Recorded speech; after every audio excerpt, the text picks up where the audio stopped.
রাজনৈতিক দলগুলো নির্বাচনে খেলবে আর নিরপেক্ষ রেফারির ভূমিকা পালন করতে চায় নির্বাচন কমিশন। কিন্তু খেলোয়াড়রা সহযোগিতা না করলে কমিশন তার নিরপেক্ষতা হারাবে এবং পুরো নির্বাচন প্রক্রিয়া প্রশ্নবিদ্ধ হবে বলে মন্তব্য করেছেন প্রধান নির্বাচন কমিশনার এএমএম নাসির উদ্দিন।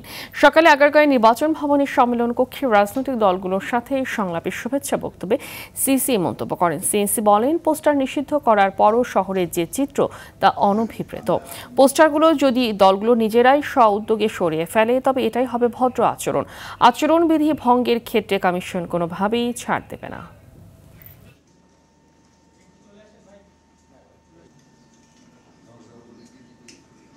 নির্বাচনে খেলবেন